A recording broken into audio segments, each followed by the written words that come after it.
이렇게 적혀 있습니다. 때로는 고통만큼 필요한 것도 없다. 고통은 하나님이 우리에게 주시는 커다란 선물이다. 여러분은 이 말에 동의하시나요? 정말 고통이 하나님의 선물이라고 느껴지십니까? 사람들은 누구나 고통을 두려워하고 또 고통이 없기를 소망합니다. 그런데 이 저자들은 고통이 하나님의 특별한 선물이라고 말합니다. 물론 여기에서 말하는 고통은 병으로 인해 생기는 육체적인 고통을 의미합니다. 마음의 고통도 다루고 있기는 하지만 역설적이게도 무고통으로 고통받는 한센병 환자들을 예로 들면서 우리 육체에 나타나는 고통은 자각할 수 있는 신호라고 이야기하고 있습니다. 세계사적으로 수많은 강대국들, 중국, 일본, 영국, 프랑스, 스페인, 러시아 등이 침략을 자행해 많은 나라를 식민지로 삼고 그 백성들에게 고통을 안겨준 예를 찾아볼 수 있습니다. 우리나라 일제 식민지가 그렇고 아프리카의 많은 나라들이 또한 그러며 독일의 유대인 학살이 그렇습니다. 그 이외에도 식민지 전쟁으로 수많은 사람들이 학살로 죽어갔고 노예 상태가 되어 고통당하며 유린당한 경우가 많습니다. 우리나라도 일제 식민지 지배하에서 온갖 죽음과 전쟁의 동원, 자원의 수탈과 고문과 고통으로 얼룩진 역사가 있습니다. 많은 이들이 목숨 바쳐 나라의 독립을 위해서 애썼습니다. 일제의 만행을 그린 많은 영화나 드라마들이 있습니다. 군함도도 일제 만행의 단면을 보여주는 영화 중에 하나입니다. 영화의 대략적인 내용은 다음과 같습니다. 1945년 일제 강점기 경성 반도호텔 앞단장 강욱과 그의 하나뿐인 딸 소희, 그리고 종로 일대에 주름 잡던 주먹 칠성, 일제 치하에서 온갖 고초를 겪어온 말년, 이런 사람들이 각기 다른 사연을 품은 채로 일본에서 돈을 벌 수 있다는 소리에 속아서 군함도로 향합니다. 하지만 그들이 함께 탄 배가 도착한 곳은 조선인들을 강제징용해 광업소의 노동자로 착취하고 있던 지옥의 섬 군함도였습니다.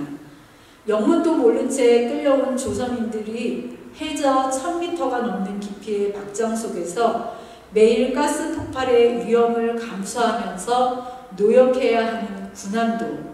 강욱은 어떻게든 일본인 관리의 비율을 맞춰 딸 소희만이라도 지키기 위해 온갖 수를 다하고 칠성과 말년은 각자의 방식으로 고통스러운 하루하루를 견뎌냅니다. 한편 전쟁이 막바지로 치닫자 OSS 소속 독립군 무영은 독립운동의 주요 인사구출 작전을 지시받고 군함도에 비밀 잠입합니다. 일본 전역에 미국의 폭격이 시작되고 일본의 폐색이 짙어지자 광업소 소장은 군함도에서 조선인에게 저지른 모든 만행을 은폐하기 위해 섬 전체를 폭파하려고 합니다. 이를 눈치챈 무영은 강옥, 칠성, 말년을 비롯한 조선인 모두와 지옥섬 군함도를 빠져나가기로 결심하고 일본군과 최후의 대결전을 합니다. 그 내용을 그린 영화가 군함도입니다. 출애굽기 12장 40절에서 41절을 보면 이스라엘도 애굽에서 43년간 살았습니다. 처음에는 총리인 요셉으로 인하여 성대한 대접을 받고 좋은 땅에서 풍요롭게 살았습니다. 430년 만에 70여 명의 사람들이 장정만 60만 명, 여자와 아이들까지 합하면 200만 명이 넘는 당시로는 큰 민족이 되었습니다. 그런데 요셉의 은혜를 알지 못하고 인정하기 싫은 새 왕이 등극하였습니다. 그는 이제 이스라엘 민족이 자신들에게 도움을 주는 것이 아니라 위협적인 존재로 느껴졌습니다. 전쟁이 일어날 때 적군과 연합하여 애굽을 대적할 것으로 생각했습니다. 그래서 인구 억제 정책으로 무섭게 탄압하였습니다. 감독들을 세워 북구성 비동과 라암셋성을 건축하게 하였습니다. 힘겨운 노예 생활이었습니다. 그런데 학대받을수록 인구가 더욱 늘어나자 산파들을 시켜 이스라엘 남자아이가 나면 다 죽이라는 유아살해 명령도 내렸습니다. 이스라엘은 참으로 처절한 고통을 당해야만 했습니다. 자유를 잃고 강제노역을 해야만 했습니다. 그것도 모자라 생명을 유린당했습니다. 다행히 하나님을 두려워하는 산파들에 의해서 아이들이 살아났지만 애굽왕은 애굽 국민들에게 이스라엘 백성이 남자아이를 낳으면 모두 강물에 버리라는 새로운 명령을 내렸습니다. 매일매일 이스라엘 사람들이 사는 마을에서는 통곡하는 소리가 들렸습니다. 하루 이틀이 아닙니다. 400년이 넘는 긴 세월입니다. 처음에는 조금 지나면 나아지겠지라고 생각했을 것입니다. 그러나 세대가 지나도 끝이 보이지 않는 것입니다. 끝이 보이지 않는 고통이 다가오자 하나님을 원망도 했습니다.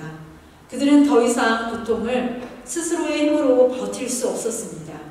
23절 상반절에는 이런 이스라엘 백성의 모습을 이렇게 묘사하고 있습니다. 고된 노동으로 말미암아 탄식하고 부르짖으니, 탄식하면은 한탄하여 한숨을 쉬는 것입니다. 사람은 자신 스스로 고통을 해결하지 못하면 타자에 의존할 수밖에 없습니다. 그때 어떻게 합니까? 하나님께 부르짖었습니다. 부르짖다는 말은 히브리어로 차아크인데 막다른 상황에 부딪히는 영혼의 절규입니다. 특히 차아크라는 단어는 출애굽기에서는 구원과 관련된 중요한 기능을 하는 말입니다. 민족적으로 처절한 외침으로 살려달라고 하나님께 부르짖었습니다. 23절 하반절을 보십시오. 그 고된 노동으로 말미암아 부르짖는 소리가 하나님께 상달된지라. 그들의 부르짖음이 하나님께 상달되었다고 했습니다. 24절 상반절도 보십시오. 하나님이 그들의 고통소리를 들으시고 하나님께서는 고통 가운데 부르짖는 이스라엘 백성들의 울부짖음을 외면하지 않으셨습니다. 고통으로 번역된 히브리어 네아카는 탄식, 신음, 통곡, 불평 등 의미의 폭이 넓습니다. 히브리어 본문에는 소리라는 말 자체가 나타나 있지 않지만 여기서 고통 소리로 번역한 것은 네아카라는 단어 자체가 신음과 같은 소리를 전제하기 때문입니다. 이 단어로 볼 때 소리조차 낼 수 없는 상황이라고 보는 것이 좋을 것입니다. 이런 상황에서 하나님이 그들의 고통 소리를 들으시고라고 말씀하십니다. 이 말씀에 우리의 이름을 넣어 읽어보았으면 합니다. 하나님이 성도님의 고통 소리를 들으시고, 하나님이 집사님의 고통 소리를 들으시고, 하나님이 권사님의 고통 소리를 들으시고, 하나님이 장로님의 고통 소리를 들으시고, 우리 모두의 고통 소리를 외면하지 않고 들으시는 분이 하나님이심을 보여주고 있습니다. 들으시고라는 말은 쉐마입니다.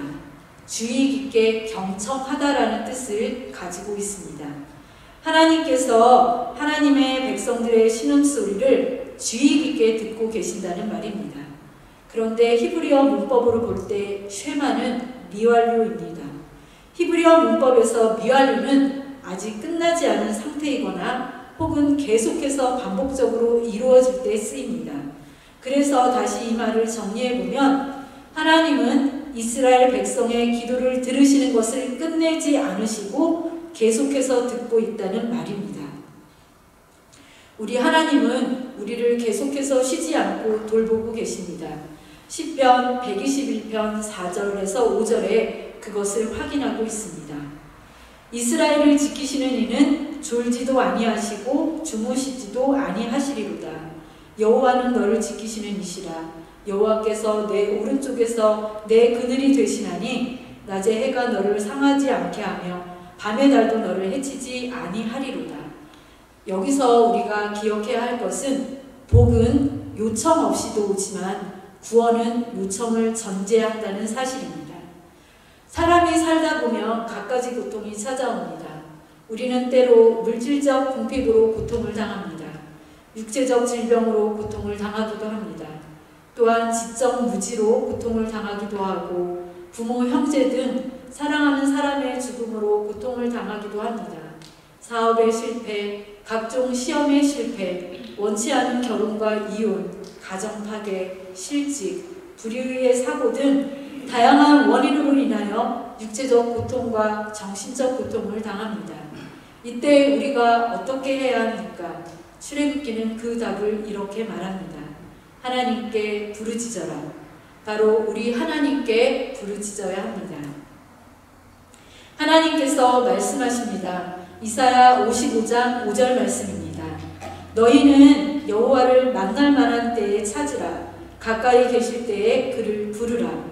예레미야 33장 3절 말씀도 이렇게 말씀합니다. 너는 내게 부르짖으라. 내가 내게 응답하겠고 내가 알지 못하는 크고 은밀한 일을 내게 보이리라. 앞도 막히고 뒤도 막히고 옆도 막힐 때 우리는 위를 향해 부르짖어야 합니다.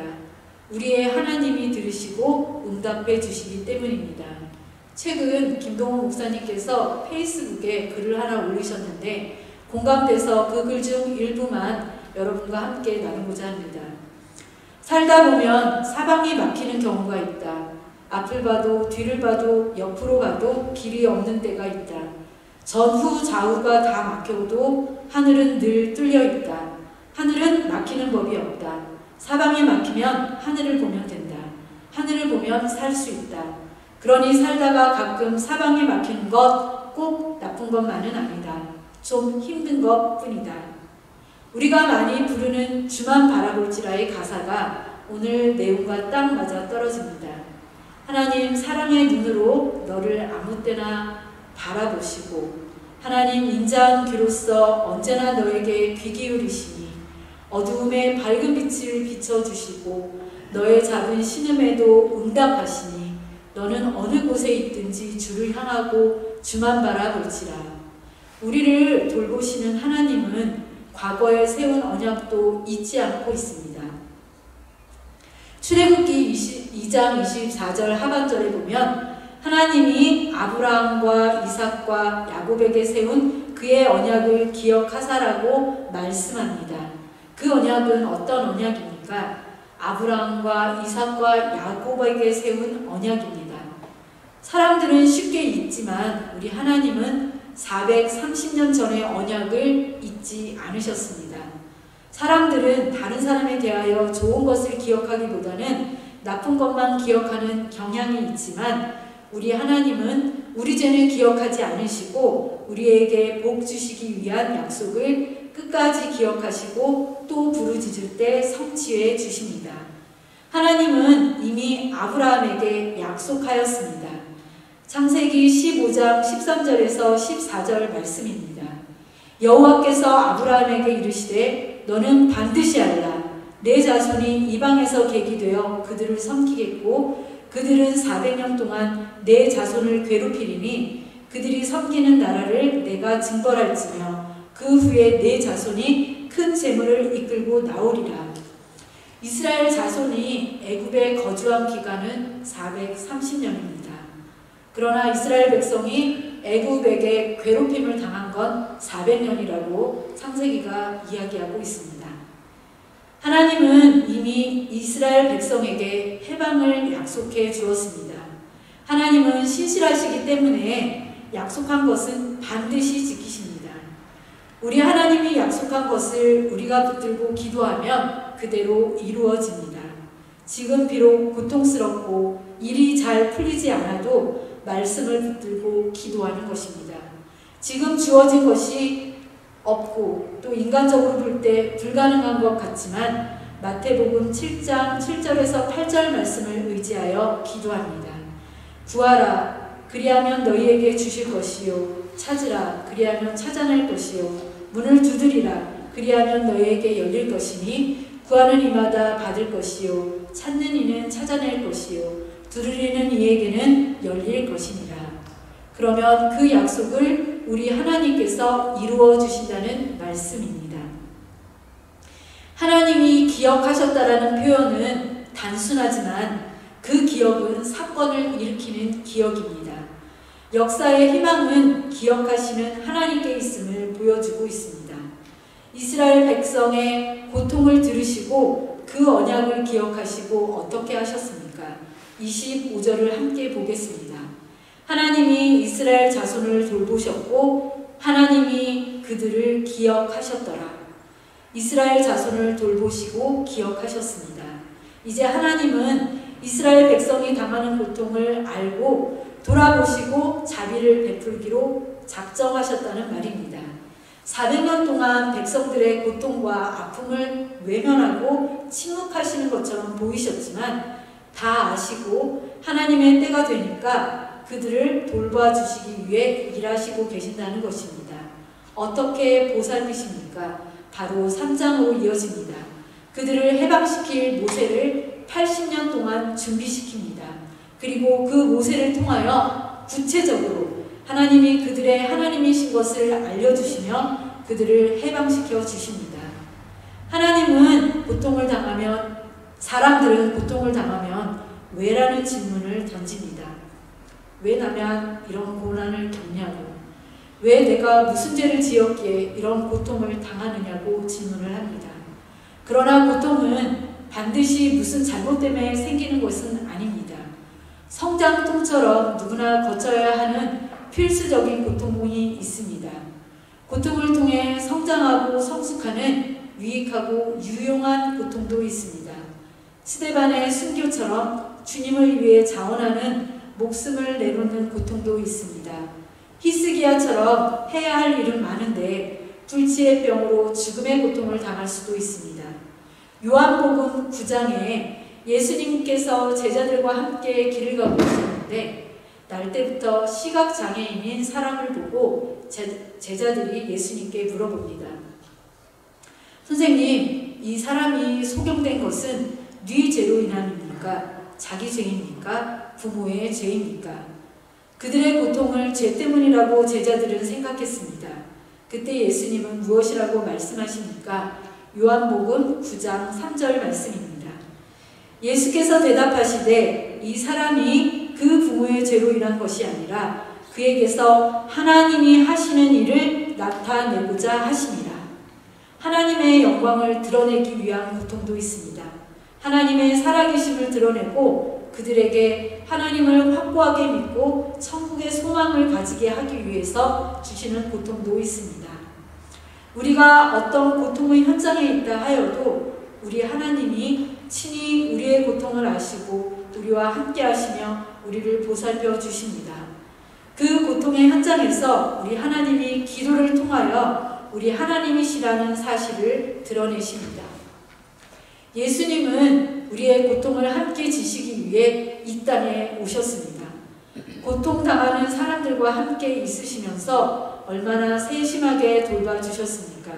그 예수님께서 우리의 죄의 문제를 해결해 주시기 위해 십자가에서 처절하게 고통을 당하였습니다. 그러기에 지금도 우리의 고통의 현장에 함께 계십니다. 먹을 물과 양식이 없고 잠잘 곳이 없어 떠드는 사람, 일자리가 없어 신음하는 사람, 잠이 부족해 괴로워하는 사람, 상처로 아파하고 고민하는 사람들이 있습니다. 또한 육체적 마음의 고통도 큰 고통이지만 정치적 억압, 전쟁, 경제적 착취, 계층적 차별, 문화적 소외, 종교적 박해 등으로 고통당하는 사람들의 고통은 더욱 심각합니다. 이상 징후를 알리는 육체적 고통이 반드시 나쁘지는 않지만 회복 불가능한 장애라든지 선천적 장애로 인한 고통은 유익하지 않을 뿐만 아니라 어떤 때는 잔인하기까지 합니다. 그러나 어떠한 고통일지라도 그 고통의 현장에 우리 하나님이 함께 하십니다. 우리의 신음소리를 들으시고 언약을 기억하시고 돌보시는 하나님이십니다. 우리는 모두 크든 작든 고통의 자리에 있습니다. 앞에서도 말씀드렸듯이 살다 보면 어떠한 고통이든 만나게 되는 게 우리의 인생입니다. 어떠한 고통이든 고통 속에서 할 수 있는 일이 있다면 오늘 이스라엘 민족처럼 하나님께 부르짖는 일입니다. 간절한 부르짖음의 처절한 외침에 대해서 하나님은 응답하시는 분이십니다. 고통의 신음소리를 우리의 기도소리로 들으시는 분이 하나님이십니다.